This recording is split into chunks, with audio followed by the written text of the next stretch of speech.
You ever have one of those days where you're not totally cognizant of what you're doing and you're hungry? You go into the drive-thru, you realize you don't have money or your wallet, and then there's a car that pulls behind you, and now you're trapped. Somehow that's a better evening than the Buffalo Sabres. Yeah, I don't know that I've had that specific. I feel like you're talking from experience. Like that specific thing has happened to you. Like quite literally that just happened. Excellent. I was about to say either that or the Weird Al song Stuck in the Drive-Thru. Really thought you were going to start reading me the lyrics of Break Stuff by Limp Bizkit when you started with, you ever have one of those days where you don't want to wake up. You don't want to wake up. I was reading Down Goes Brown's power rankings in The Athletic earlier today. And what he said about the New Jersey Devils, because at this point, the Sabres are the 32nd worst team in a 31-team league with team number 32, probably just by default, at least in the Buffalo News power rankings, and probably rightfully so, being ranked ahead of them. Here's what he said about the Devils. Now, they've lost 4 straight and 9 of the last 10. They do get to play the Sabres tomorrow, and if the Department of Player Safety really wanted to make Tom Wilson pay, they would force him to watch that game from start to finish. So you can't even rag on another team without mentioning the Sabres. If another team is bad, it's like, well, it could be worse. This is, and I know we said we weren't going to do hockey, so we'll do very little hockey, and then we will, I promise, we'll do a lot of football. We have a lot of actually cool football news. We have an awesome football guest who we get to talk to, so excited for all of that. Very quickly. I don't remember the Bills in their worst years being as embarrassing as the Sabres are right now. The Bills were bad. They were very bad. They were unwatchable. They were at points literally not watchable because the games didn't sell out, so I couldn't watch them on CBS. Hang on. There's one instance I can think of. Yes. Remember when Bud Adams, the late Tennessee Titans owner, flipping off the Bills? I do. Didn't the Bills win that game, though? No, they got boat raced, and Dick Duran got fired that day. They finished the season with interim coach Perry Fuel. So maybe there is something to this where, oh my God, Sabretooth. That's an amazing picture. Lance Lasowski on Twitter has a picture of Sabretooth just vibing in the back of the 100. What do you do at that It's point? just giving up at the back. Oh my God, that's fantastic. Man. Oh, man. That is a picture of the season. Also, if you have cutout fans in the 300s, why? Put them in the area where the camera can see them. Like the 200 end zone is full, but the area in the hundreds, which again, until this Saturday, wow, time flies. No one is sitting there.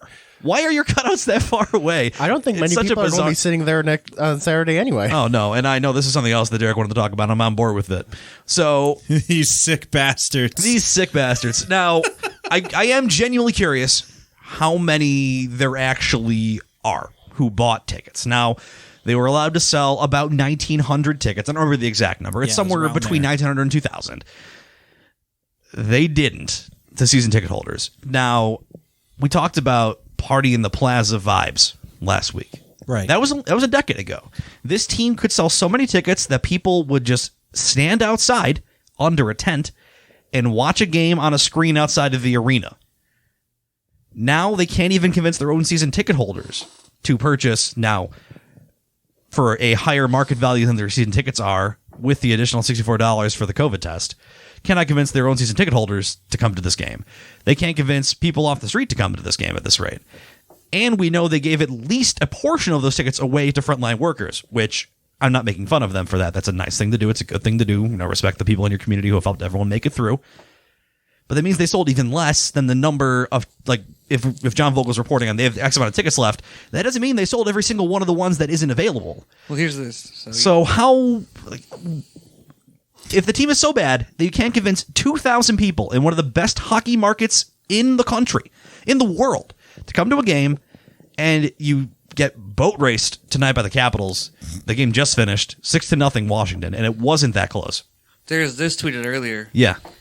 Yesterday at this time, there were 509 tickets left for the Sabres game. Right now, there are 501 tickets left. Who are the fucking people who bought tickets during this game or earlier today? Yeah, what would inspire those 8 people? Fresh off the 3-0 loss. I'm not done yet. Sorry.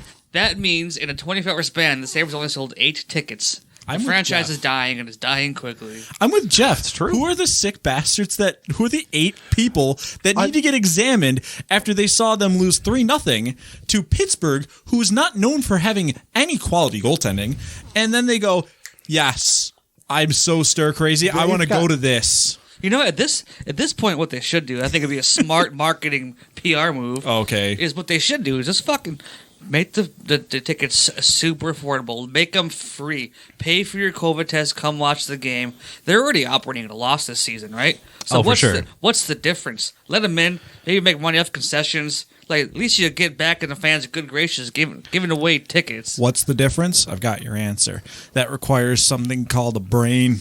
They don't really seem Sabres to be- organization. And you can't remember too. There are some extenuating circumstances. Whoever's watching the game is not going to see Dylan Cousins probably, not going to see Jack Eichel probably. Eichel for sure, Cousins probably. Yeah.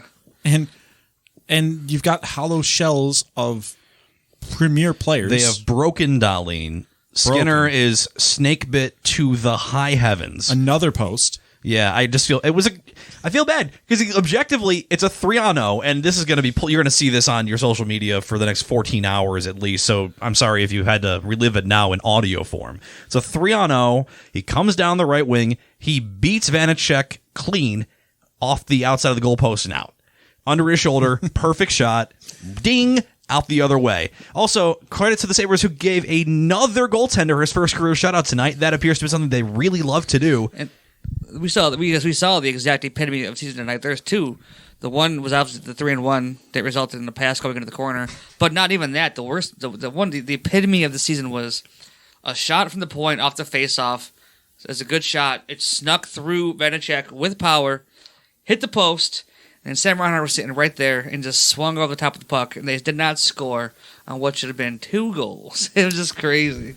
I think the epitome of the Sabres season was Sabretooth effing off for the night. Like that is the season right there. I legitimately do not know if they win 10 games and they're at 6. They've lost 11 in a row now. They've lost the last bunch of them by at least 3 goals. I don't remember how far back. I know it's at least 5 in a row by 3 goals or more, which is astonishing. They're not and even in losing, 20 they're minutes from right now, because we're recording at about 9:30 Eastern time on Monday, so the game just ended about 10 minutes ago. They're going to trot Ralph Kruger out there for a press conference. He's going to give the same wash responses, and I'm sure he's still going to be the coach tomorrow. Is that Mike? Yeah, I forgot what I was going to say. Oh, sweet. Just like how the Sabres forgot how to play. It's fitting. Exactly. That you gave the team as much thought as it deserves, which is none. And it's created for what John Worrow says. Eichel still wants to play. He doesn't want to miss a single game. So they're sitting him out, it sounds like. It's probably for his best interest that he isn't. Yeah, for sure. Playing. Lower neck injury. Also, You can it is see, a little suspicious that Jack Eichel, who was apparently a late post-game scratch that one game in a press conference for Kruger, apparently cracked a rib months ago. So not only did he get hurt the game before, which he lied about for no reason, because anyone with a pair of eyes could have seen him get hurt against New Jersey, he also had been hurt months before that. So shout out to Ralph Kruger, who, if he had any sort of semblance of a relationship with the media left, now they're just going to bury him on site because he's straight up lying to their faces. Well, how is this man still the coach? I don't care who your coach is. I don't care if I know we don't like Steve Smith in this room, but I don't give a shit. Let him coach. I don't care. Let anybody Get else Kruger coach. out of here. That correct- It is offensive to me. that cracked rib makes a lot of sense, though, because he missed the first week of training camp. He came in hurt, and that's apparently what it was. And it makes sense because the way he looks slower. Yeah. He's not shooting the puck as hard. He gets the puck battles on the board and he just gives up. And and people he hear people. He has no heart. He's quit on the team. He's never been that player. Do you know how bad it's cracked one thing- rib hurts? Yes. Oh, it's awful. You know how bad a bruised rib hurts? Yeah, imagine I can't trying to even lay in my skate with bed that. and turn over. At a full contact game, imagine going into At the the boards highest with a level. bruised rib, let alone a cracked rib, where you're fighting for the puck and these guys are all like just banging into the boards. Every single breath you take hurts. And going back to something that was silly, the way it was said, but the way he's getting rubbed off the boards and stopping, it's you could tell. And I remember I said something early on in the year about him not really looking like himself, like the guy that takes over. And Justin, you'd said it several times throughout. Once Eichel starts scoring and starts popping off, it's going to look better. Well, now we know why that didn't happen. Mm-hmm. It's almost like he was trying to protect. It's almost like the slowing It's almost down like he was is playing protecting with himself. a cracked rib. What we should do is start putting him in a fucking bubble a month before training camp. The guy gets hurt right before shit starts. Remember the ankle injury? That ruined a whole season. The day before the season, and this was the actual day before training camp. I guess he did it in a shooting drill. I don't know how that happens. Yeah. Day before camp. And you know what's sad about this whole thing? You know what's the worst thing about this whole thing? That him being there doesn't make a lick of a difference? Well, when back in 2013, 14, 15, they were trying to be bad. Yeah. There is no end game. There is no light at the end of this tunnel. There is no apparent plan. There is nothing. I guess the one bright side of this is that they're going to get the top chance at the first pick. I mean, they're in the bottom of the league, and it's not close right now. They're in last place, and I think there's a nice little gap between them and the next team. That's Detroit and Ottawa. Yeah. Yeah, and those are two teams that haven't really gotten their guys to the big leagues yet. Those are two teams that just now started drafting at the top and getting guys in they wanted. And I was thinking about this before you guys got here watching the game. I still watch every game because I'm crazy. What do they do? Are you going to be able to draw free agency here? Probably not. And they have nothing really in the pipeline to fill those gaps. I mean, I don't know. It's going to be interesting to see what they do. And we're going to talk about the offseason, but apparently Taylor Hall's interested in coming back. But he should be. He's got 2 points. Why would he not want to come back for what he's getting paid? Colin Miller, fire him to the sun. Brandon Montour. And a year ago, who would have thought that we would say that about Colin Miller? He's been terrible. He's been worse than Montour. But last year, we all loved Colin Miller. And now it's Kruger... literally everyone else on the roster, Kruger has ruined them. Yeah, I'm not even convinced it's a Miller problem because it's a Miller problem and it's a Montour problem and it's a Dahlin problem. It's a problem, all of a sudden, every defenseman on this team is the worst he's ever looked by leaps and bounds. I guess that's and fair. the only common denominator is the way that they are playing and the way they're being coached. Now, I'm not going to pretend that all three of those guys are supposed to be top guys, but Rasmus Dahlin sure as hell is, and he has always, I know he doesn't quite put up the numbers, and everyone assumes he was going to be Victor Hedman coming in as game number one. But this is a guy who was supposed to be a generational talent who was taking grown men and making them look foolish playing pro in Europe before he went number one. And all of a sudden he plays here under Ralph Kruger for a handful of years, and he's just awful. Not even a handful. 1.5. Yeah.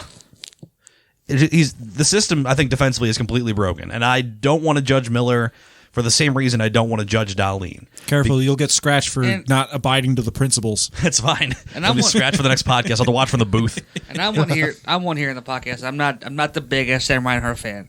And he had to kind of change my mind a bit this season. He was playing really well. And then Eichel disappeared. And he's been a ghost again. Now, you want to say he can't do it without Jack? He needs to do it without Jack. They have not scored a goal. These guys got. This is a team that's been shut out 2 games in a row now. 2 games in a row now, and they have Taylor Hall, former MVP. They have Jeff Skinner, former 40-goal scorer. They have Sam Reinhart, who's supposed to be this great player. I don't know. 25 goals the last 3 each of the last 3 seasons? I'm not dogging on him. I'm just saying, I will say, Ryan, this guy's got to come out and score if he's got to prove his point. If you're gonna dog on someone, I wouldn't go with the guy who was before these last 2 games on a 40-goal pace for. I guess I shouldn't try to attack him. No, what you're saying though is it kind of is another byproduct of this entire team being ruined. And I mean, hey, he looked that line. Cousins, Hall, Reinhart looked very impressive until Cousins went down. So that's the other problem. Thanks, Zach Aston Reese. The center depth is now. It was bad before. Especially because they weren't playing Cousins at center. The center depth now with Eichel out indefinitely and Cousins sidelined, and of course it's hard to timeline a concussion. Hopefully he'll be back and healthy and safe to be playing in the next handful of games, but you never really know. Now your centers are in no particular order: Eric Stahl, Riley Sheahan, Curtis Lazar. This is not a knock on Lazar. I think Lazar's been fine in his role. Mm-hmm. Cody Eakin, and tonight Rasmus Asplund. And also not a knock on Asplund. no team ever in the history of the sport has been competitive with center depth that bad. Yeah. You know The what center is the most important position offensively. I would in say my right. opinion. I would say right now you have no top 2 centers. You have nobody that would slot in on any team right now that would be a top 2 center. And we all thought when the trade happened that Eric Stahl would be that. Yeah. And even he has been thwarted by the disease known as Ralph Kruger's coaching. Yeah, it's a little bit of that, maybe a little bit of him being older too. He's been making this bad plays too, really bad turnovers all season long. But I guess the one thing, the one positive thing that's come out of Michael being hurt is they moved Cousins to center, and that's going to be a thing because he was very good. That line was at Skinner, Cousins, and Hall. It was Hall, Eichel. No, it was Hall, Cousins, Reinhardt. Excuse me. They were very good. And then Cousins got hurt. Of course he did. Is that what it Yes, of always course goes? he did. Like Jake McCabe was looking really good. And then Of he course got he hurt. did. Weird to me too. Like this is a perfect. They should just put Sam Reinhart at center. It's his natural position. That's what he was drafted as out of the WHL.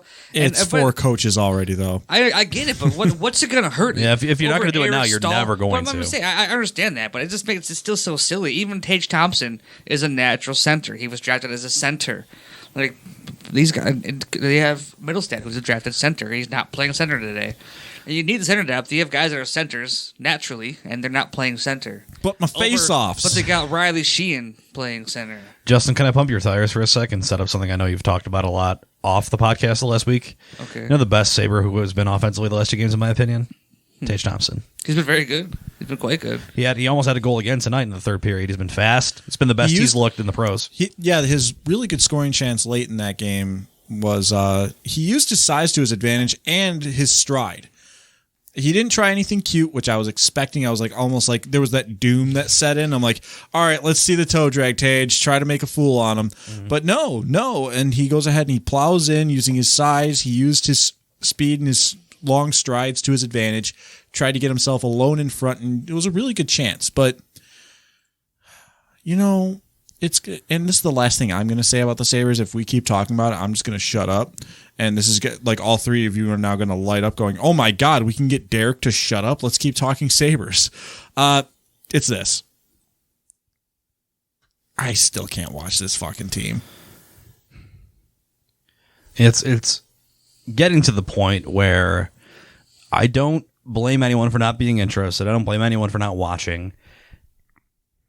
This is a team that is worse than like you mentioned, the tank team. It's way worse than the tank team. The tank team had bizarrely good play at points. The tank team had a bunch of guys who came in and tried to win contracts. Remember Anders Lindback coming in as goalie, a guy who was basically he was like ECHL level, came in and stood on his head for a handful of games, so they had to get rid of him. Like that team kept finding ways to stop teams from scoring and kept finding ways to at least play competitively, all while also, ensuring their position in the McEichel lottery. This is bad, and it's not going, like Justin, you mentioned, it's not going to get better soon because there is no pipeline. They don't have a stockpile of draft picks. There is no, now we decided we're going to go out and trade for Robin Lehner. Part of the reason that Tim Murray could build the team was because not only did he get to draft Jack Eichel, this team had traded away a bunch of assets to acquire top picks. They were able to go out and get Ryan O'Reilly, going out and make the trade for Kane and Bogosian, go out and trade a first-round pick for Robin Lehner, things like that. This team right now, doesn't have the cap room because every free agent they've signed has been terrible, and they're paying them until the time that all four of us will be in our 80s at this rate, Bobby Bonilla contract style. And there is not a single guy in Rochester right now who is going to be a fix. The guys who could have been are already here, like Bryson. JSD. Leading goal scorer in Rochester. I don't even have a problem with Daya. It's just, oh my God, it's just. He's not an NHL goal scorer. It's not what he can be a depth guy, but I think JSD doesn't move the needle. They just got to start using the Rochester pipeline. I feel like they have good players when they're allowed to again, because that's part of it too. They can't even call those guys up right now. I talked about it last week, where they don't. What they do with their young talent is weird to me. Like they're not playing Tage Thompson or any of this. Like what's he? He's not getting any better by not playing Rochester, not playing NHL. Just let the guy play. Let him figure it out. Same with Casey Middlestat. Let them do. These guys have elite skill and talent. Let them play on the. Let them play. Figure it out. They're not. They wouldn't be the worst part of this team right now. Like I don't know. That taxi squad should be borderline NHL guys, not guys that need seasoning in the AHL still. Yeah, that's what I don't get. Like Middlestad's not playing in the AHL. He's not playing. He's just sitting there. Like, it's just stupid. Like, what are they doing with this team? That's the worst part. Like, this team just doesn't know how to develop young talent. Well, here's the trick, Mike. This team doesn't have any other guys who are NHL ready that can put on the taxi squad. Even we talked about they've produced Victor Olofsson, but have they? I mean, he only scores on the power play. He's terrible 5-on-5. At this point, they should banish him to the third line only and just put him on. He should be as a one-timer machine on the power play only. Now, I lied apparently, so I do have to say something because I just saw this quote and it's great. Because the Sabres are going to have fans in the building in their next 2 home games. Sam Reinhart, who has been known every now and then to say something strong on having fans in the building in the next 2 games. Quote, hopefully we can come out with some jump and create some chances early and hopefully score a goal. Thanks, Sam. Shout out Sam Reinhart for explaining the fucking sport of hockey to me tonight. Keys to winning. Put puck in goal. net. Snark is a great thing from your own players, Everyone's apparently. just dropping a snark. You hear Razor on the broadcast today. Yeah. The red light went on mid-play, and RJ's like, oh, the red light went on. I don't know what that's about. And Razor goes, they're just getting it ready. Meanwhile, Coach Numbnuts says, quote, we don't have time to think about this. We need to react. Speaking of reacting, they did not react to Dowling and the knee. And then apparently... Shout out former Sabre Chad Ruedel for being a piece of shit on that, by the way. I watched that replay. I didn't see that being dirty more than a miss. It was a miss. Like, you see him actually, like, arms are up, tried to tuck the elbow in to try to go for a clean shoulder check. Dowling gets him, but he doesn't fully get him fooled. And he's just, like, in an awkward spot where he, like, lunges forward and his legs are still kind of sticking out a little bit. Like, if Dowling put up just a little bit more of a move, he makes him look dumb. But in the press conference after the game, the team's blood was boiling per Ralph Kruger, and they're going to take care of it next game. No one threw a tissue at anybody in the following game. Well, unfortunately, Dalton Smith was not available to be called up from Rochester for the Saturday Penguins game. Oh, my God. The team has no fire. They have no fight. They can't score. They can't defend. And they can't stop anyone. So at this point, they're not doing a single thing well, but they will not change anything. They will not change the coach. They will not make any moves. They will probably trade away one of their players who they can convince someone is worth something, or maybe 2 of them at the deadline. They will probably finish last in the NHL. And then as a reward tonight, if you're listening on the release of this podcast, they get to travel to New Jersey. And shout out to Bill Kenny for this tweet to our podcast like while we're recording, because I couldn't be scrolling through everything. The Sabres go on an 11-game losing streak to New Jersey, who has lost 11 straight at home. This is one of the 4 horsemen of the apocalypse. I'm pretty sure that this game is even being played. Someone will break a streak, and I have a feeling it won't be the Sabres. Back-to-back on the road. Can I throw my hat in as the next coach of the Sabres if they want to hire me this season? I mean, I can get the same results with the team, and I'll probably get that big old vein that Lindy Ruff had. You know how he gets angry and his veins were popping and his face was red and all that? I could do that too. I mean, the Sabres are a poverty franchise at this point. If you're telling me the Pagulas can't afford to fire Ralph Kruger and pay him whatever he has to be owed, because they would rather just not have to pay someone else and continue to let what has happened on the ice be acceptable. It's not being acceptable multiple games ago. There were a lot of other NHL coaches, probably every other NHL coach, would have been fired 5 or 6 games into this losing streak ago because they were not bad and he was throwing players under the bus and making up lies about why he's benching players. This was weeks ago that these things were happening. And yet the names you guys mentioned last week are still out there. Apparently Boudreau, at least, I don't know where he said it, but he said he would be interested if they asked him. Hell, I don't care. Elliot Friedman reported that. He was on one of the Sportsnet channels, but like his answer like disconnected. And so everyone was either thinking he was saying not watching the Buffalo games or he is watching the Buffalo games. Like, you can't really make out the answer, and it's like it's killing everyone. But gotcha. No, I'm done. It doesn't even matter who it is. Yeah, that's more than enough. We have more than enough energy. Let's make the Pagulas and ignore the Sabres now. Build a yacht. Let's build a bridge to our next subject. Let's talk about the Bills, because the Bills are fun. The Bills don't make us angry. And we actually have Bills news, so we get to dedicate the rest of the show to not talk about the Sabres. I think I know where to go for the next part of this and where to start. You know what? A great way to deal with the misery of the Sabres is to not talk about them. And luckily, NFL free agency, the tampering period's beginning, and the Bills did some work to retain a lot of their own. So we wanted to talk to one of the best in the area about the Bills, their offseason, and what they may do from here, as we've got Matt Parrino from New York Upstate on with us here on the 716 podcast. Yeah, I know I skipped sports again. My bad. Matt, it's Derek, Justin, Jeff, and Mike. How you doing, buddy? Oh, what's up, boys? It's a full house. I mean, you guys almost got a hockey team over there. Nice. I like our chances against the Sabres tonight if we get one more guy to play goal. So obviously, Matt, the big thing that had happened heading into this week was a lot of people in the offseason, us among, with our podcast when the Bills ended their season, it was, are they going to be able to retain everybody? And there was a real big not likely vibe there. And what does Brandon Beane do? He decides to put on a wizard cap and do his thing, keeping Matt Milano, John Feliciano, even getting Darrell Williams back. He got Micah Hyde a nice extension, and things are just looking really good for the Bills as it comes to making sure they retain to their own.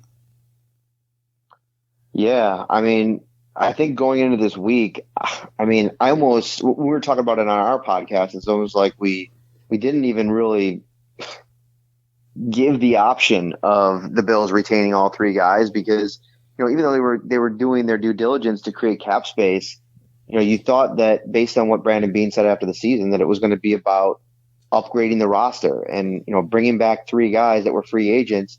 The same three guys, you know, more of the same was kind of fly in the face of that, you thought. But, you know, the more you get to thinking about it and what they're able to do now in terms of who they brought back and what it kind of solidifies. Like, if they lose Matt Milano, man, that puts Tremaine Edmonds in a pressure-packed fourth year with who knows what's around him. I mean, obviously they have A.J. Klein, and you can even restructure his deal a little bit to make that a little bit more, stomach it a little bit better. And then obviously Tyrell Dotson's a guy that they've been developing that they really like. But Matt Milano, I mean, the defense looked different when he was out on the field. I know they struggled in the Kansas City game, but, you know, it was one big game where, you know, Kansas City had the game plan. Right now, after 1 year, whether or not whatever they do to the roster, it's looking like, you know, Sean McDermott has a lot of growth that he still has to do when going up against his mentor. And that's okay. I mean, Andy Reid, if you remember his time in Philadelphia, I mean, he had a lot of time losing before he finally figured it out and things clicked in Kansas City. And I know Bills fans don't want to hear that because, you know, you got Josh Allen at 25, 24 years old right now, and you want to cash in on that youth and that prime. But I think what this goes to show is that they like what they have on their roster. There's still young players that are developing all across both the offense and the defense. And it solidifies a base. And I think that the reason they can do this even more so now that I've had more time to think about it is I think that secondary market, that bargain bin, if you will, because of the COVID impacted cap fallout, that we'll see a lot better players available later in free agency. I think Brandon Beane's kind of banking on that, and I wouldn't be surprised if you see some moves that create some cap space, and then, you know, him trying to maybe jump at some opportunities here later in the week or even into the second and third week. I mean, look at some of the moves that he's made over the years later in free agency. I mean, Darrell Williams was massive last year. Comes in here, you know, has a close to an all-pro caliber season and turns into a gem for them. So I wouldn't panic if I was a Bills fan. So with today being really the start of when you see other teams announcing their official signings, a guy who was at a lot of people's maybe wish lists I saw on Twitter, Jonnu Smith going to the Patriots. If you were looking at who's still available, Matt, who are you maybe looking at who would be a good fit, or maybe someone you're just hoping finds his way to Buffalo over the next couple of weeks?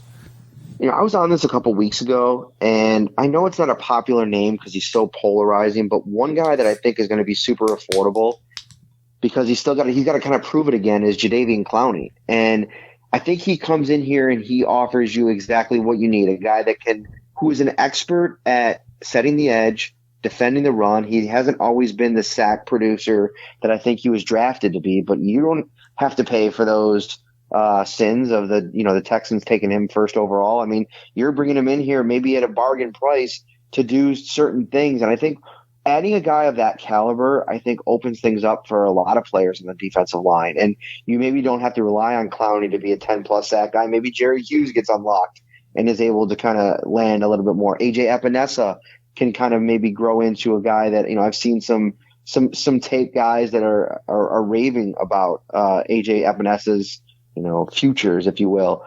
So Clowney's one guy I like. I really also like Carlos Dunlap, who I think you might be able to get at a more affordable 1-year deal than in most years. And I know Jordan Poyer was talking to him down in Miami.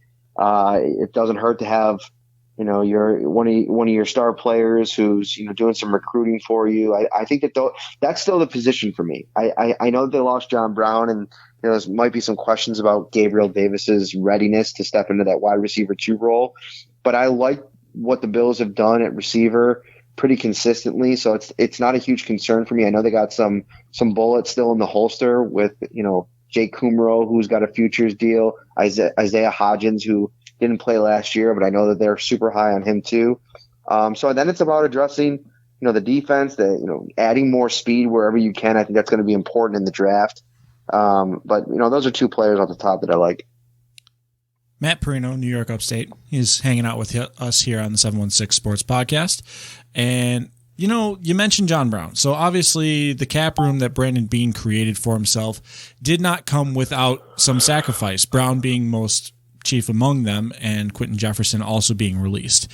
But several players also taking some pay cuts to make sure that they stay around to try to stick with a winning team. Matt, just the overall kind of feeling about the building and this team and the organization, that you're able to make sure that some players will take a little bit less on their market value, especially seeing New England throwing money all the way around today. But I think, though, that it's very refreshing to see that this team has built something where players will want to take that pay cut or take less than market value, and it's the Bills.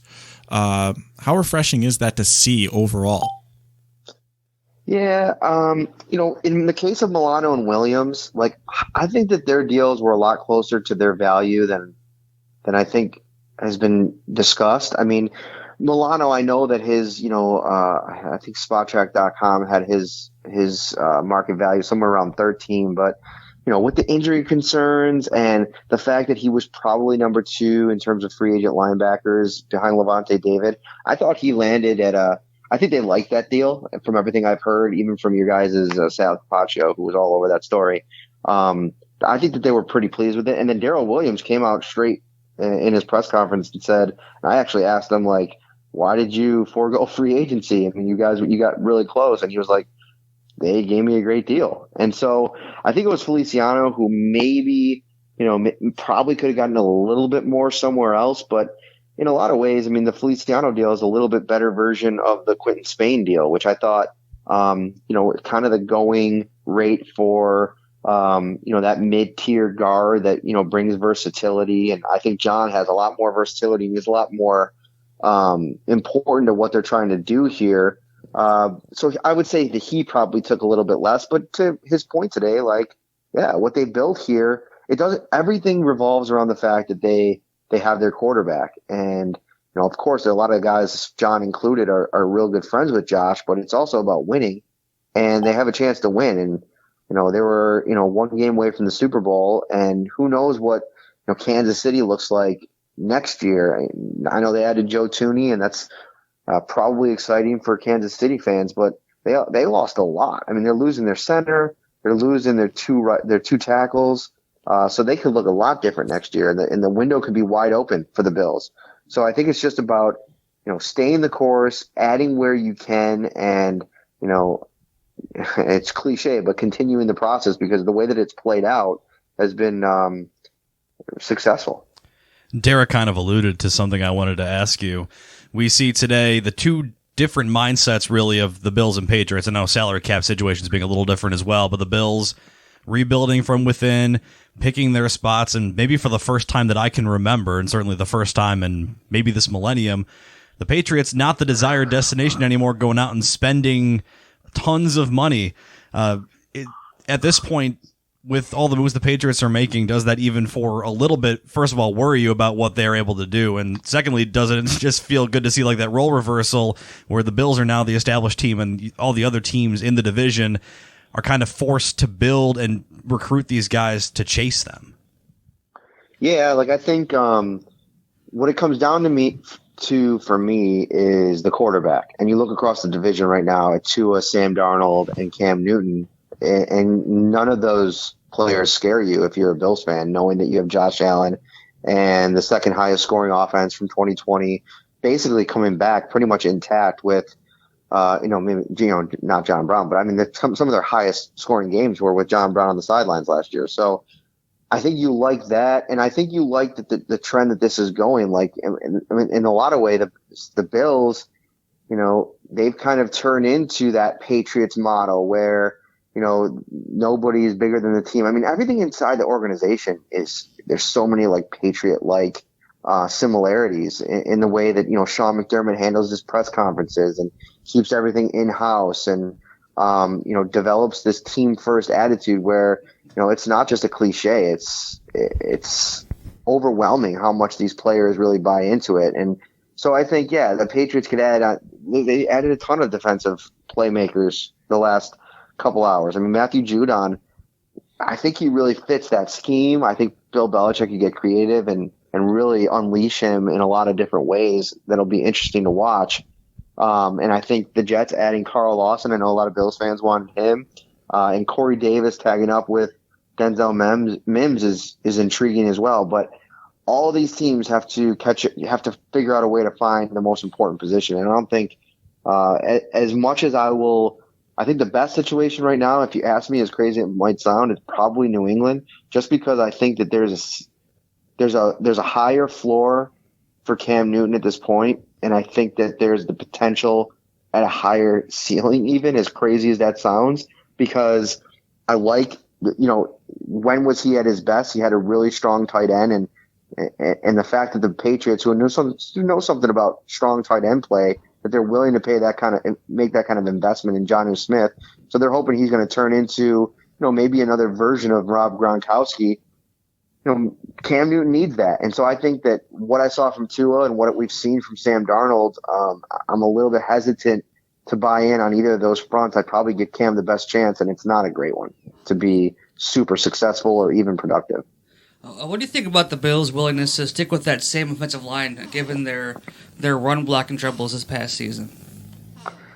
I don't have a huge problem with the fact that they had run blocking problems. I know a lot of fans made that it's fun to nitpick a team that went 13-3 because you went 13-3 and you want to take this thing to the next level. But I think their biggest problem with not being able to run the ball, honestly, was the fact that they were so good at passing it that when they had to run the ball, it became foreign to them over the course of the season. I mean, this was a high octane offense that, basically, and Brandon Beane admitted as much, they changed who they were and, in terms of what they did with their offensive linemen in the run game, and just their attention to detail, I think, in the run game just changed. And I think it got to the point, and smartly, because they made it to the AFC Championship game. Like, remember coming out of the bye, Sean was like, we're going to take a look at the run game and try to really do a deep dive and figure this out. Well, I kind of was saying during that time, don't change too much, because this offense has been so good.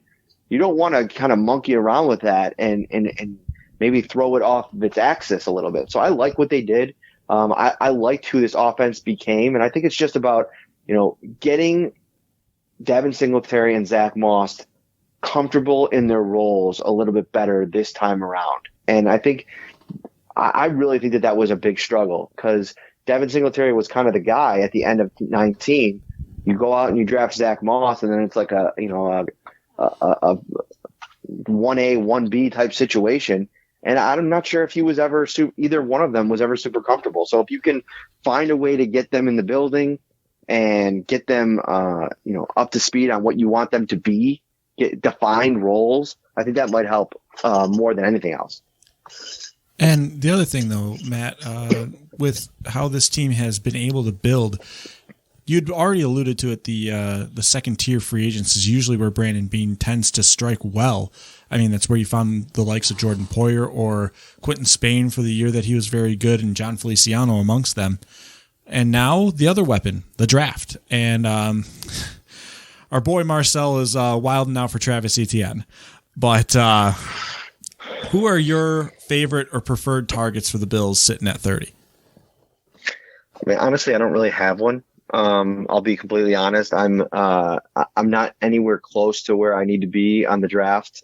Just because covering the team through the playoff run, I don't watch a lot of college football, and usually by November I started doing mock drafts in my first year on the beat, and so I was, by the time February hit around the combine, I was ready to go. And then with no combine this year, I feel completely detached. So I don't have a specific target. I've been kind of thumbing through some things online, and I listened to Joe Marino. I'm a big fan of his, and Chris Trapasso, and trying to kind of get up to speed. I like the idea of one of these edge rushers falling. I mean, I know a month ago Gregory Rousseau was talked about as fringe top 10 pick, and now he might even fall to the second round, and according to some draft experts. So those are the kinds of things that make your eyes perk up. But I think at the end of the day, listen, Brandon Beane is not going to skew away from what has gotten him here, and that is taking the best player available. And I think if they get to 30 and nobody's taken a running back yet, I find it hard to believe that whether it's Etienne or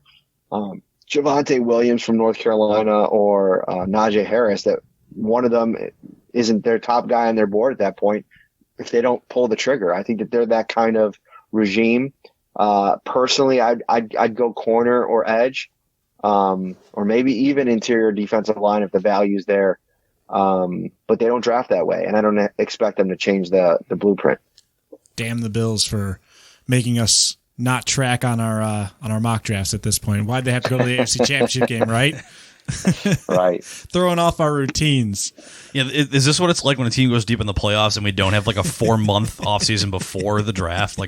The draft is in 6 weeks, and I feel like I barely even began to decompress from the playoffs at this point. Exactly. That's what I've been saying to people. People are like, who the Bills going to take at 30? Who the Bills going to take at 30? I'm like, I'm not there yet. I'm still not even there yet. You know why? Because I really want to experience free agency, because it's such a weird free agency period with a lack of money and what else is happening in the division. And I also think depending on how one thing that always sticks out about Brandon when he talks about how he builds his roster year to year is looking around the division. So I kind of want to see what these teams do in free agency, and how I think the Bills do want to get better at the tight end position, but I'm not seeing that big splashy name out there. I mean, I know Hunter Henry's intriguing, maybe Gerald Everett, but I think the money's going to be too big for either of those guys. So we'll see how it plays out. I'm excited to kind of get through this week-ish and really just dive in. I'm going to literally have nothing but draft pods on for the next month or week and a half after this. Do you think the lack of money in agency kind of gets players thinking about taking 1-year deals and going ring chasing, which allows the Bills a possibility of, getting an upper echelon free agent? Yeah, I think some of them. I don't know how many. I think most players that are in demand are probably going to try to get paid. I think Carl Lawson going to the Jets was an instance of trying to get paid. But I think depending on who you're talking about, I mentioned those two guys, those edge rushers earlier, I could see that being the case. That, Jadeveon Clowney could probably get a 2 or 3 year deal with a kind of a stinker of a team, as opposed to taking a 1-year prove it deal on low money to play with a contender. I mean, he kind of did that with Tennessee. I think he waited way too long. The whole thing about the Titans marriage and the way that all came together, I just didn't see it. So, I really would be intrigued at, Clowney going to a good team that's ready to kind of give him the reins and let him maybe try to find a little bit of that magic that he had a couple of years ago. And I know he never was even an all-pro caliber player, but I think Jadeveon Clowney will walk in here and be the best defensive lineman on the Bills day one. Matt, first off, thanks for taking the time again, man. You know I always appreciate you, and you being able to take the time to spew your knowledge out to the masses. Oh, no problem, man. I love catching up with you, dude. I can barely hear you. I can hear your other buddies a little bit better, and if they know you as well as I do. It's the first time ever that Derek has not been the loudest person in this room, so we'll take what we can get. Yeah, it's kind of a victory for those if they know you as well as I do, that's probably a good thing. So, But second and more importantly, Matt, if the people aren't already following you or listening to your work, let them know how to get to it. Just find me on Twitter. That's usually the best place. All my content usually funnels out through there at Matt Parrino, MattParrino. We got the Shout Bills football podcast. You can look it up on YouTube. It's live always. So a lot of fan interaction. It's a fun time. Thanks for having me, boys. Hey, thanks for coming on. Always a good time. All right, take care. Thanks, Matt. That was Matt Parrino, New York Upstate. Genuine good dude. Awesome to have him on the show. Amazing to have him on. Back when I was at GR, there was a great story about that, because there was one time I was filling in for the nightcap, and he decided to join me for about like a 30-minute hit or something, and he texted me after saying, "Yeah, sorry about the background noise. I was having dinner at Olive Garden." I'm like, "Buddy, you did not need to do that for me." So that just kind of goes to the person that Matt Parrino is, and I am very happy he got that blue check mark back, because he had that when he was covering UFC, and then he moved here and he changed his handle to just his name, and it took a while for him to get that back. Let's get him on the show in a couple months during the offseason and talk about UFC. That'll be a fun bit. Yeah, he's always a good time, and he's also versatile. He knows some other stuff that could be not the Sabres. I remember I was going to Barbill for the first time a couple years ago, and I tweeted about it. And I had never before that spoken to Mr. Parrino, getting him messaging me, recommending the food that I should order at Barbill. He absolutely, by the way, nailed the food recommendation. Yeah, no, Matt is a very big, also he's a very big Duff's proponent. Like he's a fan of Duff's, but you have to go to certain locations, otherwise it ruins the experience a little. But yeah, no, there was one day, there was a nice little Twitter conversation me and Parrino were having with some wings. Most of the guys do. We're talking wings. Low-key gem in the city. Pizza Plant. I love me some Pizza Plant. Pizza Plant hot wings. Okay. And you know what? They bake them. They don't fry anything in the building, but these wings are fire. Not sponsored, by the way. We just all absolutely fucking love Pizza Plant, and there's nothing wrong with that at all. Shout out to Pizza Plant. Everyone that we mentioned, give us free food. I'm just gonna keep shouting out Pizza Plant. I don't care. They make my life better. Let's bring it back to the football part of what we talked to Matt about. So, to the exact opposite side of the spectrum, and I want to go back to something, Derek, you mentioned to kind of open the conversation with Matt. Throughout the offseason, up until now, we were playing the game of which of these guys do you think the Bills are going to re-sign? And all of a sudden, it is now you get all of these guys. You get to have Matt Milano back. You get to have Williams back. You get to have Feliciano back. You get Matkevich back on a one-year deal. You get the extension for Hyde. You get the restructure from Addison because he wants to stay and play here, even though he has to take a pay cut to do so. It is so refreshing to have management that is that smart, that knows how to use the salary cap to create space. It is refreshing to have players who are willing to take pay cuts to stay here rather than try to chase another maybe higher value contract somewhere else, because they want to be here, they want to play here, and they want to be part of the championship contender roster that continues to exist here. It almost gave me a stiffy, bud. It's great to see, though, how optimistic you can be as a Bills fan, and especially with the conversation that we had before we just talked to Matt Parrino. This is a group that you're so confident in, the management group, the management team, and it's not just on how they normally do things. There's different ways it's going about now. And you mentioned it with Matt, and it's hilarious to see New England just throwing down to try to catch the Bills. And even as little as 5 years ago. That's the Bills trying to do the same damn thing. And it is refreshing as all hell. Like that is going to like help you if you've got like problems, like your face is aging a little bit here. Just take some of those tweets, put them in a blender, sip them up. Oh man, you'll be looking like you're 20 in no time. This is exactly what that is. And I cannot believe that they managed to retain all those players. It does suck to see John Brown go. Likable player, very good at his job, very great number 2 receiver. And he's like everyone says, like he's the speed guy. He still could do all the things. He doesn't get the separation like Cole Beasley does, but he does it in his own way. And he will forever be immortalized in Bills lore for toasting Stephon Gilmore a couple of years ago. Yeah, it was not an issue of the player. It was not an issue of the person. It was an issue of we only have so much money to pay all the people that we need to pay. And I know John would have loved to stay here, and I'm sure they would have loved to have found a way to keep him.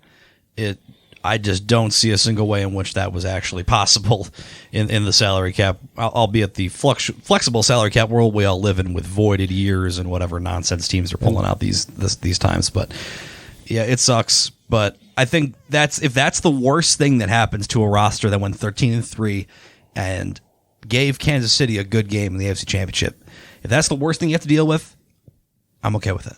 And honestly, all it really comes down to, other than the salary cap, is because of the salary cap, he's the one that became expendable. You can pick re-sign Isaiah McKenzie for cheap, and few have receivers Hodgins, have Davis are in the pipeline. Yeah, so Moreau, as Parrino mentioned, is on a future deal too. So so you have receivers in the pipeline.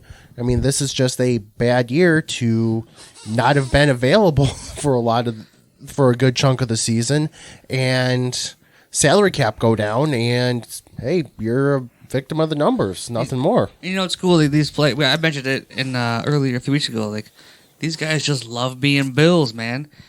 Players like Mitch Morse, just no one even asked him to restructure. He just did it. They knew they needed help, and he wanted to stick around. But I saw John Scott tweet.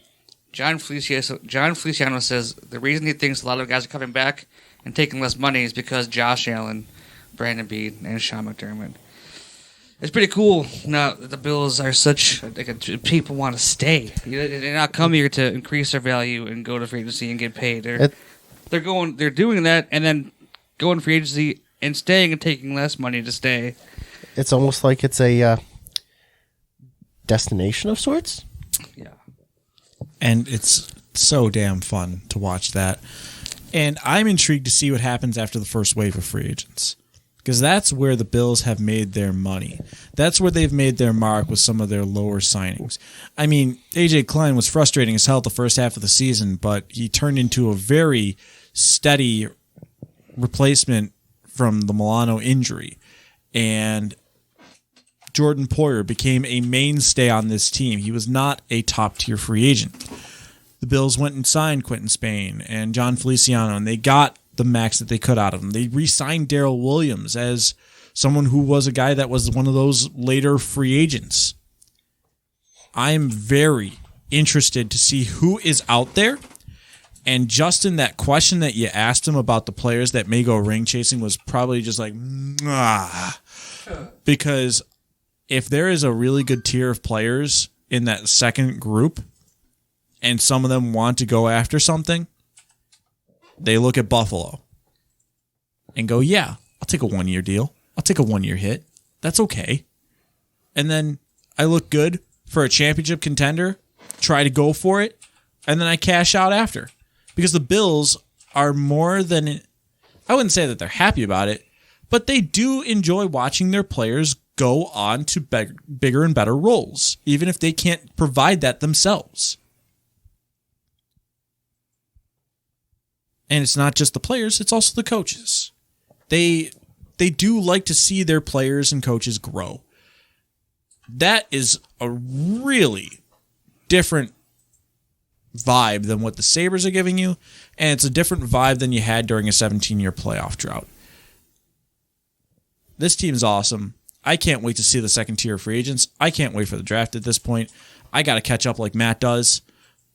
Because, again, curse the Bills for going to the AFC Championship game by the time we're on Mock Draft 3.0. Usually you start Mock Draft 3.0 the first time they play the Patriots, and you look at the difference in competition. You're like, well, might as well just fire up the old mock draft list, see who the top available players are. Usually. Because it was like that for, I know that we're a slight varying age range in this room, but for a lot of our formative football years was, man, this team is bad, and we get to be adults. Man, this team is still bad. I'm not used to... Like we talked about briefly with him, I'm not used to the Bills being the team that gets to sit pat and like look at who they want and get their own guys back on good deals. And the Patriots are the team that has to go out and like, well, if you want to play, we'll give you a lot of money, come play for New England. I don't think that Jonnu Smith's a bad player. I don't think that Matt Judon is a bad player. I think they pay those guys a fuck lot of money though. I do think that Mills is a bad player. Yeah, Mills is an interesting player. He might not have to. He doesn't really have to be the guy there though, which helps a little bit. I follow a lot of Philly guys.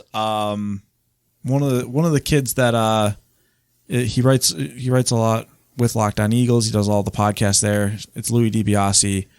I can imagine he was shaking his head at that. Michael Kist. He was just like, okay, really? Mills going to New England for that much? And like I see a lot of Philly guys that are just like, okay, that's a bad move. You'll see. And usually that's the Bills. The Patriots threw down for a lot of talent, and they overpaid for it. And it's so awesome to see that they have to do that. It feels refreshing to be at the top of the mountain for once. And you never know how long that top of the mountain stay gets to be. The Patriots got to have a really, really long stay up there. The Bills stay... Man, I hope it's that long, but that's almost unprecedented. I'll take half of it. I'll take half of that, absolutely. The Patriots' tenure at the top of the division and top of the conference is basically ridiculous and unheard of. You give me a guarantee of 8 to 9 years at the top. Oh, my God. The biggest test of that, and this is really far ahead, is not going to be this offseason. It's going to be the offseason you have to pay Josh Allen. Yes. It's kind of gravy until then, because you're playing with money that you know you won't have. You look at Dak Prescott's contract. You look at, for some reason, Taysom Hill's deal. Yeah. Like some of these, like quarterback money is just so asinine. And it really has been forever, and it's not getting any better. I know the salary cap probably goes back up next year. Yeah, that's the other thing is that you have the massive TV deals. That's going to help them. You're going to get fans back in the stands in pretty much all states. There is a chance that you can get everything back up there. This is the first time in a long time that the salary cap went down. So there's plenty of GMs, if not all GMs in the league, are dealing with a different situation than what they have done. There's not many GMs that are even, I would say, still alive that have dealt with the salary cap going down. And it was a completely different era then. So the Bills are in a window right now. And it's nice because they know it. Brandon Beane out there trying to get J.J. Watt, so you know he's going to be in on Richard Sherman, Clowney and Sherman. I was losing Sherman. Dunlap, Hendrickson. I almost said Josh Norman. That's why I lost. But they're probably in on Norman too. To be fair, I heard that they're one of the top 3 teams. I don't know how they can afford it. I'd rather have Clowney than Norman or Sherman. I just did it again. Yeah, but. I think there's a lot though to this team, and did you see speaking of quarterback money? Did you see the Taysom Hill? Yeah, same average annual value as Russell Wilson. Like Josh Allen's going to get fucking paid. You know what? Good for Taysom Hill for being terrible as a quarterback.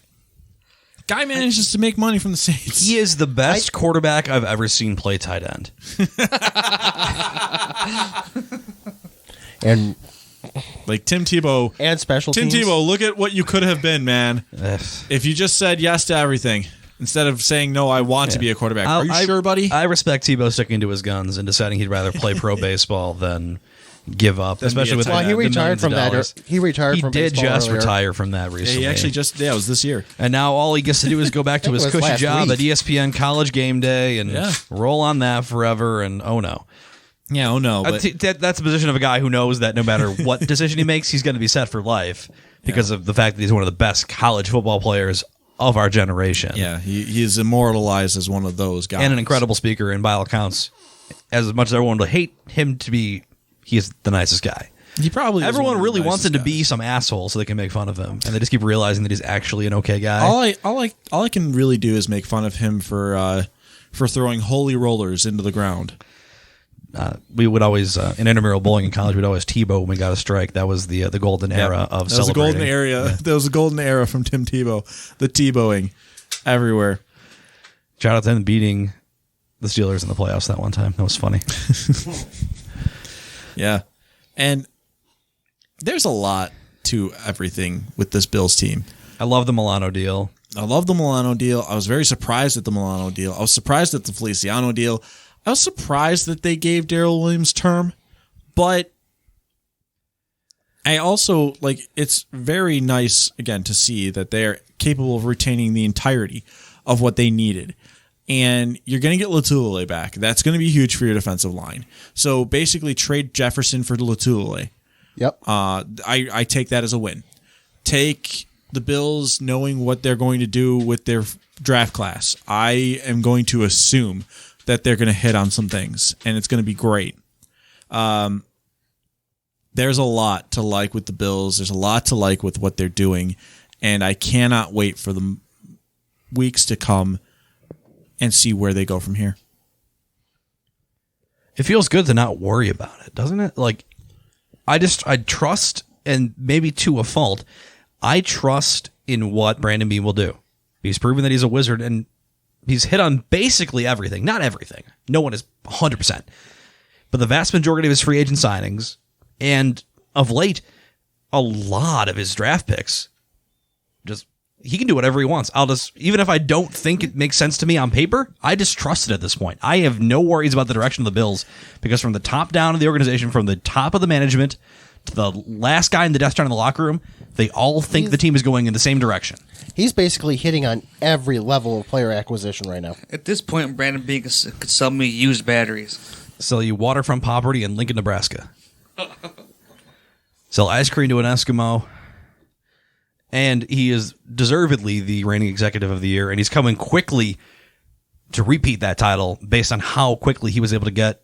I know we mentioned it. I thought for sure either Milano or Feliciano or Williams, at least one of those guys was gone. And I know Andre Roberts now signs with Houston. You lose Brown, you lose Quentin Jefferson, but you also look at probably getting back Star Latulele next year.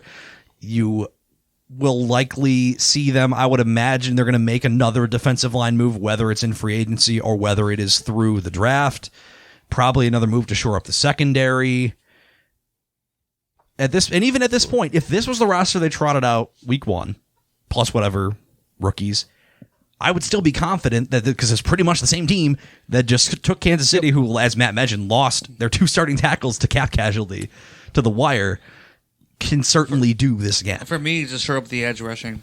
Yep. That's all they need, in my opinion. If you have a decent edge rush, you don't need to worry so much about your secondary and leave a Wallace over there. Because you're getting a quarterback fast, you're forcing bad throws, or you know what I mean? Yeah, improving one benefits the other and vice versa. Yeah, and I saw in the latter. I hear people say, short up your secondary to help the pass rush. I think you short up the pass rush and help out. I think it's much more effective the other way. It's and just it's obviously easier said than done. But it's so hilarious that the Patriots spent $48 million on Kendrick Bourne and Nelson Aguilar at wide receiver. Who are two guys not known for their hands.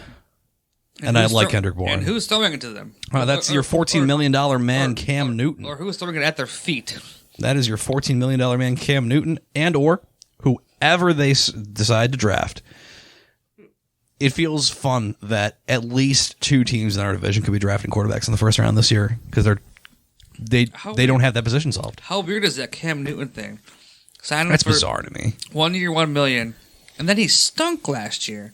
I mean, he had dealt with COVID, had a foot injury, but then they signed him to after they signed him to a 1 year, $1 million, and he stunk. They signed him to a 1 year, $14 million. Like, what? Didn't do much to act. Doesn't feel like they've done enough to actually improve what's around him to make it even worthwhile. I mean, the Jonnu Smith thing today is pretty big, and they did trade for Trent Brown last week to help off the offensive line.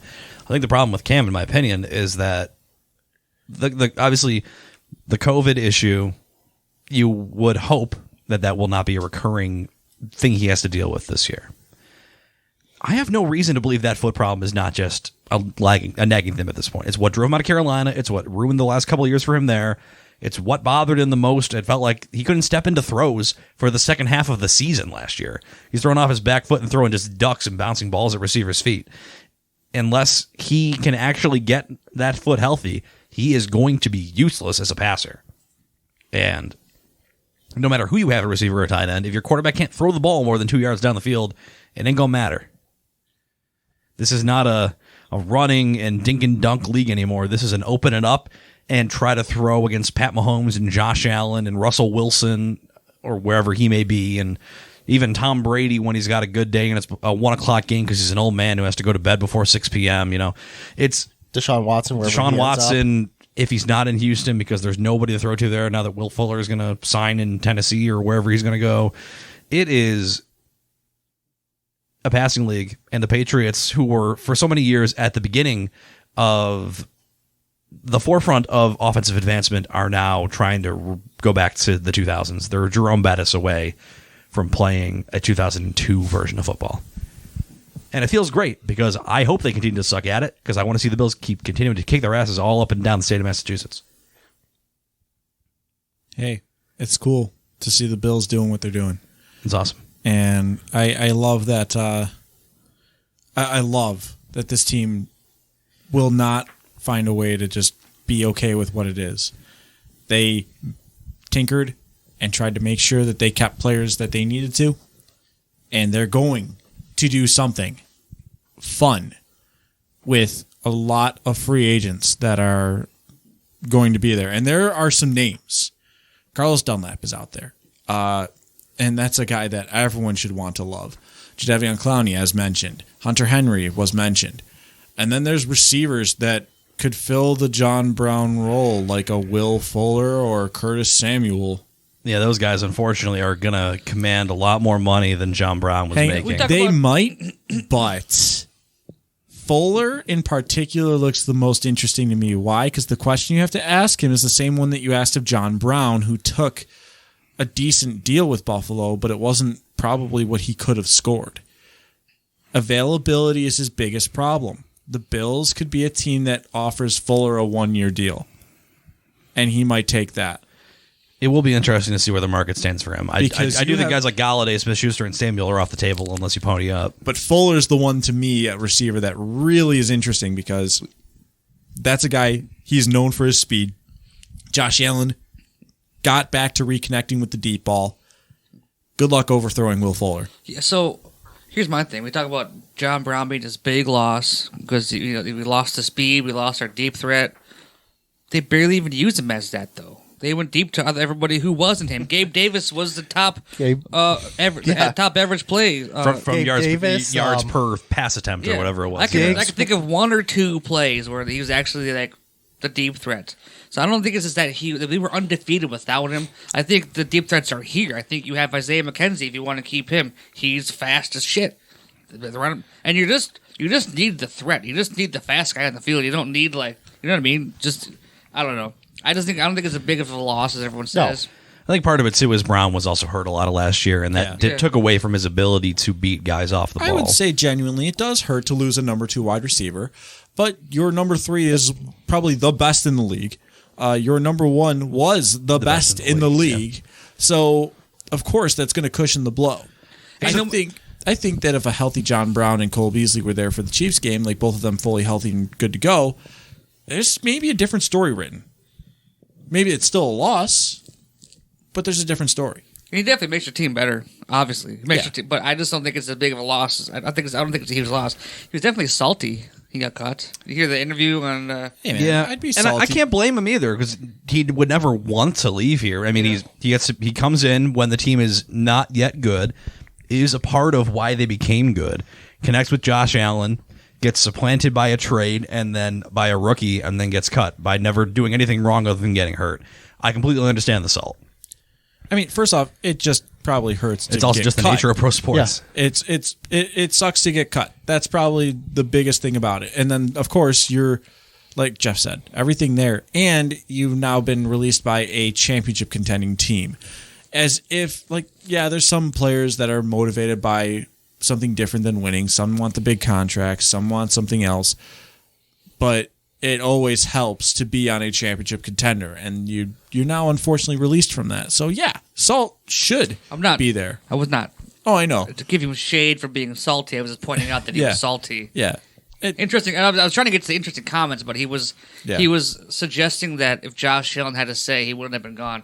That's what ultimately trying to get to. The quote was some kind of along those lines. Yeah, but I also he was wondering if Josh Allen had a say in it, because he thought if he did that he would still be a Buffalo Bill.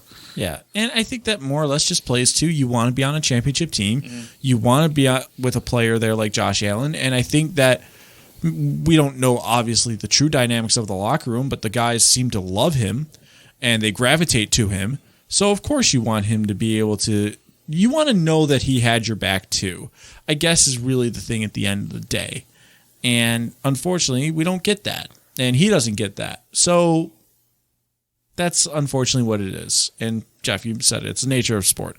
And we just haven't seen it in a while because the Bills haven't had this kind of stacked talent where they can cut a guy who is objectively still a good player because they have too many other good players to pay.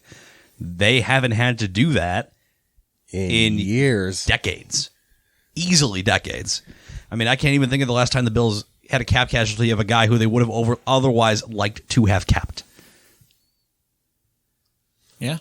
And I'm really excited to see what happens here, the shakeup with the first wave of free agents. It's going to keep going. We're only in day one. And I'm really interested to see. I'm not going to pay too much attention to day one and week one and the players that the Bills are going to miss out on. Wave one is not as much of a concern to me. It's going to be who's left over. And that is where Brandon Beane makes his money. And pulse of the room. Is there a guy out there? It can be anyone. It doesn't have to be one of the guys on the top of the board who you are kind of hoping that is one of those guys that the Bills end up getting a crack at. I think I mentioned mine. I would love to see Carl Lawson for some reason drop. Matt Parrino brought up Clowney, and that one's just sounds too logical to not. I think want. Carl Lawson may have signed with the Jets during this podcast. He did. Ugh, gross.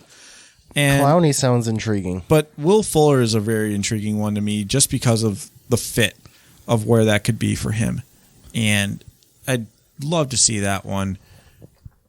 Richard Sherman, money-wise, would be interesting. I want to see what the number is. I would want to see what the number is. But like Josh Norman, you're getting more than just a player at that point. You're getting someone who knows how to win and knows how to go through the grind properly. And that is something one that of Shawnee the smartest defensive players in the NFL. Yeah, he's that so dude cerebral. Just understands how to play the position. He lost some of his, as he's gotten older, he's lost a little bit of just his natural speed and things that happen when you get older. He just understands the field so well that he would be a great complement, especially in a situation where he wouldn't have to be the number one guy. He would probably thrive as an off number one receiver guy on the other side of the field. And imagine what he could do for a player like, say, Levi Wallace. Taron Johnson, whoever is around next year, yeah. Guys that aren't well known for their speed, but a guy like Wallace in particular, he could learn a lot from someone like Sherman. I'm sure he learned a lot from Norman, and if you can get him to continue his development. Talk about what Trey White could learn from Richard Sherman. Yeah.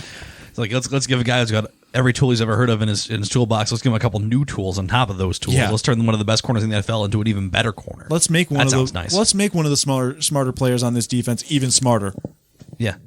Sure. Another guy on the defensive side of the ball who is intriguing to me, and he's just below that cusp, and I haven't seen him on all the lists, is current free agent, former Saints defensive end Trey Hendrickson. I think he's right Cincinnati. Did he really? Yeah. God damn it. Well, never mind. So both our DNs are gone. I'll find another guy and go back to Sherman. Yeah. I did like that. Yeah, but again, there'll be a lot, and between now and the next show, we'll have a better understanding of those players that are available, and we have some fun with that as well. And we'll also see if the Sabres have two things I wonder about the Bills on the offensive side of the ball.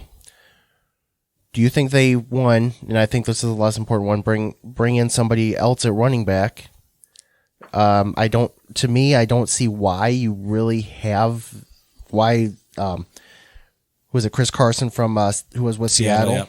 Yeah. I don't know why he's been for some reason being connected to his possibility of coming to the Bills, especially when you have two young running backs and a team that struggles to run the ball no matter what and is a lot better in the passing game than running. And two, what do you think the team does to shore up the tight end position? Because Dawson Knox has proven to be up and down at times. He can make the big play, but at times he makes the boneheaded play or doesn't make the play. And Tommy Sweeney's been out for a year. I unfortunately, based on what happened to him, I don't consider him a member of this roster when it comes to Sweeney. Knox is still good enough to be a number 2 for this team. He's at least good enough to do that. He really impressed in the postseason. I will give him that credit where it's due, as infuriating as that player is. But I think the answer to both your questions is they look to the draft. If they're going to add to the running back room, it's going to be in the draft. I'm not on board fully with Marcel Louis-Jacques' campaign of Travis Etienne at 30, but I'm not against it. I don't hate it. Like, if he's there, that might just be BPA. And you take talent when talent's there. Think about a guy like CJ Spiller, he was drafted ahead of where he should have been when it comes to the timeline of the league. CJ Spiller now would have been a fantastic idea for the Bills. Right. And Travis Etienne is they kind took of that CJ guy. Spiller back in the day when the only position they had enough depth at was running back, and they took him anyway. Nowadays, there's really nothing that they desperately need as it stands today that they can afford to actually take BPA. I would even just say the type of player that he is. Like, it's a better version of Devin Singletary, a faster version. And if the Bills want to upgrade on something like that, sorry, Devin, it's a business, but you might have a problem making the game day roster. If they draft Etienne, it might just be best player available. And I love Singletary. I love his style and his versatility with especially the passing game. But if they can do better, they're going to. I do say I think it's going to be unlikely they take Etienne there, in my personal opinion. I think not even anything against the player. I've been a fan of his for a long time. I think he'll make a great he shouldn't pro. even be there at 30. Well, that is debatable too, but I think the running back these days, and where he may be the number 2 or number 3 running back off the board, running backs aren't the surefire first round thing they used to be. They're not anymore. I think a free agent that I haven't heard anybody talk about, that if Sherman doesn't pan out, take a flyer on Patrick Peterson. Is he actually a free agent? Yeah, is Pat Pete going to be an FA? He's a free agent. Per this list I'm looking at, he's an unsigned free agent right now. I love Pat Pete. Wow. I'm all about that. Yeah. Like, he impressed in the game against Buffalo. He gave a late catch to Stephon Diggs that helped Buffalo take the lead. But otherwise, Patrick Peterson was still a very infuriating player to play against. Also, he returns punts, so there's part of your Andre Roberts fill-in. Yeah. There you go. One of the best punt returners of the last 10 Still years. one of the better punt returns. Also, I just saw the Hendrickson deal, and I'm glad we didn't pay him $15 million a year. Yeah, Cincinnati kind of wilded out on that one. Good for them. You know, another team that has to pay players to show up, obviously, at this point, would be the Bengals. And still not an offensive lineman. That team needs to keep Burrow upright, and they don't seem to care. They're just going to prop him up. They're going to have a running back hold him upright in the backfield, and then they're just going to chuck the ball towards whatever receiver is there. I liked T. Higgins going into last year's draft, and he's kind of proven that right a bit. Like, he's very impressive. He's been very impressive for what he's had to do there with A.J. Green declining and him kind of being the primary target at that point. You add another receiver to him. It's him and Tyler Boyd at this point is the future. You try to add someone else there. If you hopefully. add another wide receiver to that group, man, that could be a very fun Cincy passing attack, considering that they actually get an offensive line for Burrow. Yeah, you have to give him more than 2 seconds to throw. Yeah. So it is good to have exciting Bills news. I don't think this show gets recorded tonight if there wasn't Bills news. I don't think we would have been able to drag ourselves here to talk about only the Sabres tonight. So shout out to the Bills for making this a fun podcast to record. Shout out to Matt Parrino again for joining us here, giving us so much of his time here tonight. Before we wrap the show, I wanted to give another shout out to the Canisius men's hockey team. Got to work with them over the weekend, called the games, and they swept the bejesus out of RIT 5-2 and 6-2 in the Atlantic Hockey Conference quarterfinals. They will be traveling to Springfield, Massachusetts this weekend for the conference semifinals, where they will meet Army, because Niagara came back and reverse swept RMU, so they get to play Army first instead of AIC, which keeps the possibility of a Canisius-Niagara Atlantic Hockey Championship game here in 2021 alive and well, and I, for one, would love to see it. Well, shout out to those guys who have had a crazy season with many cancellations and pauses, finding a way to play their best hockey at the right time. Yeah. Anything else tonight, gentlemen, before we put a bow on it? That's actually another thing about that. There's whispers about the Sabres being interested in a college coach. So pay attention to your college hockey, people. So if only because it's fun and it's not the Sabres. And it'll be Frozen Four time very soon. A lot of conference tournaments are wrapping up this week. It'll be, I don't remember exactly when it starts, but it's coming right around the bend here. It's coming soon, and you got March Madness coming back. Oh, thank God for that. That's going to be... I wanted to watch any Sabres hockey this weekend. Yeah. Buy a lot. Yeah. Unlike you sick bastards that bought tickets.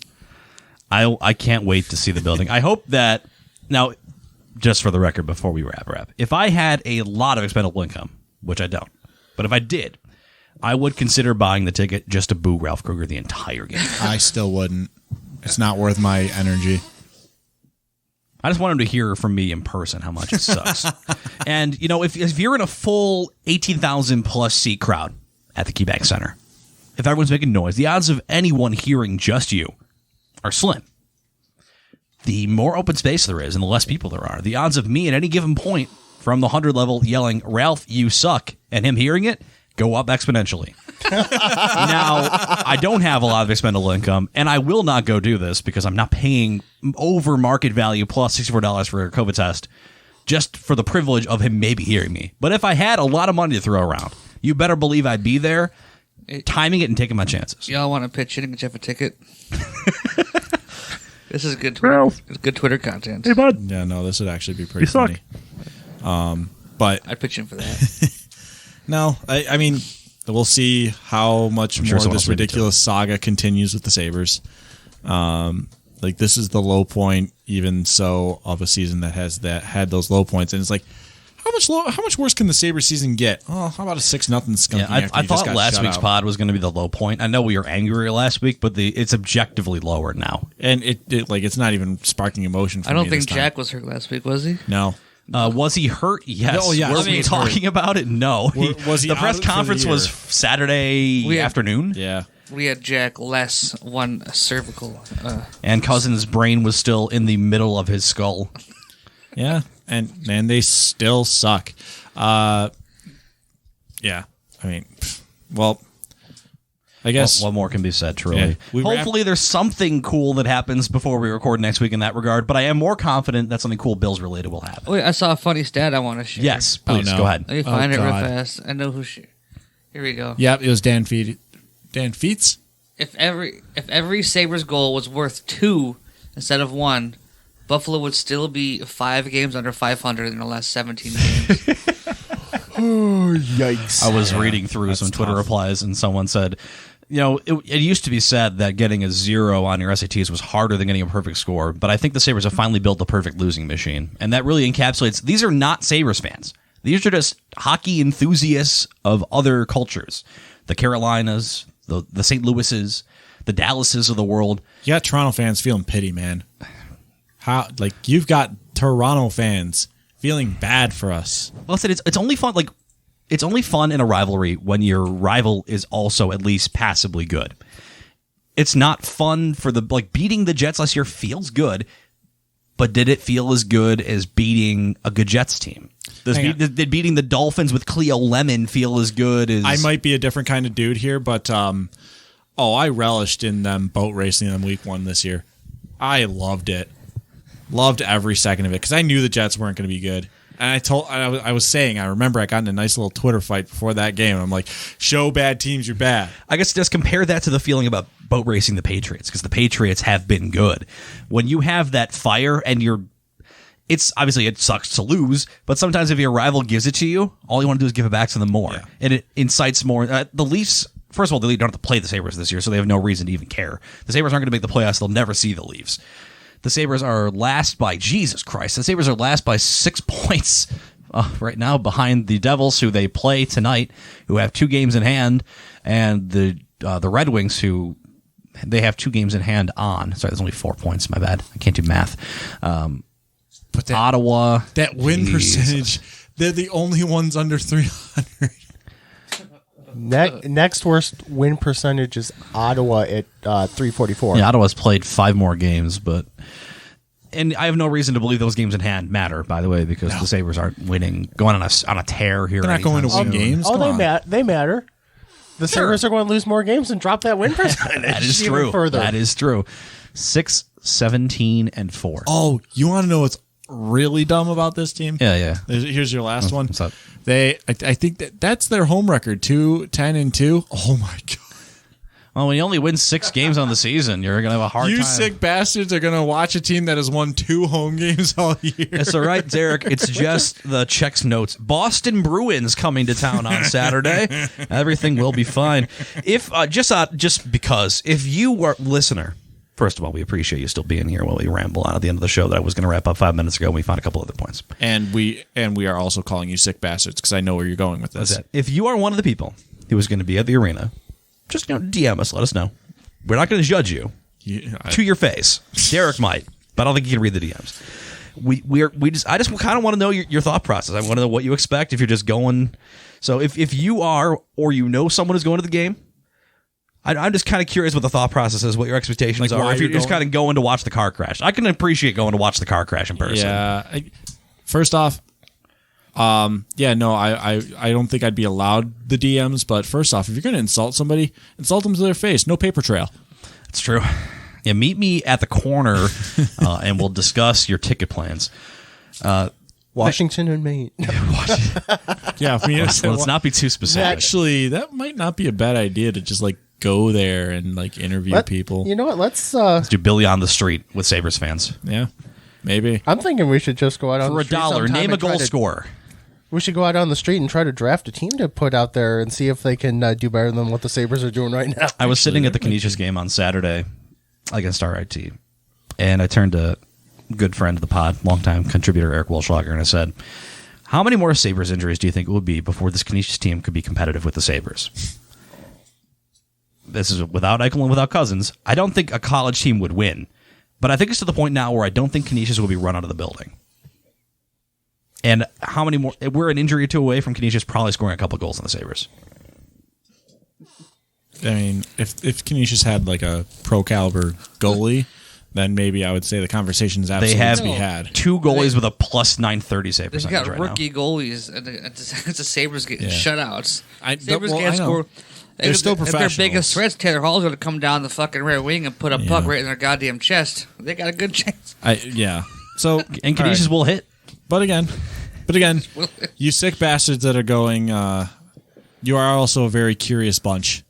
I will not be watching because I'll be watching March Madness, but I will be keeping an eye on it on Twitter to see what it sounds like in that building for the 1,300 totally real humans who will all be there. So let the team know, and hopefully you got some of them there. Let them know how you feel about this season. I actually think I might go down there to ask some questions. Please do. Content. Get a stick mic, wear a mask. Let's get some content. Let's talk to some people. We should do that outside the arena and interview people as they come out. No, let's do it. So I might talk to you sick bastards soon. And for those of you who don't have the pleasure of running into us in real life between now and then, thank you all so much for being here tonight and listening to us ramble on. We hope that at least the good Bills news, in the light of all the Sabres news, watching the Sabres game and during the podcast is always a fun experience because it just shapes your beginning of the show so many times. We will be back here probably, I would say next Monday is a safe bet. We'll be back here big again. Thanks to my dude, Matt Parrino. Shout New out York to Upstate. Matt Parrino. Go check him out on Twitter. If you're not following at Matt Parrino, you're already doing it wrong.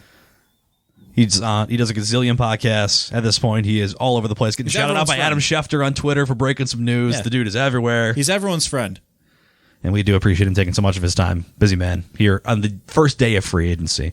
This podcast and all of our other podcasts can be found on our social media on Facebook at 716 Sports Podcast, on Twitter at 716 Sport Podcast. The shows themselves are archived forever and ever until the end of humanity on Spotify, Podbean, Stitcher, SoundCloud, Google Play, Apple Podcasts, wherever you prefer to get your podcast from. We are probably there or would be open to getting there if you said, hey, I like this. Always feel free to hit us up on social media. We love interacting with everyone, and we always appreciate anyone's feedback on anything we talk about. So, hit us up. Until then, for Mike, for Derek and Justin, I'm Jeff. We'll talk to you all here next week. You sick bastards.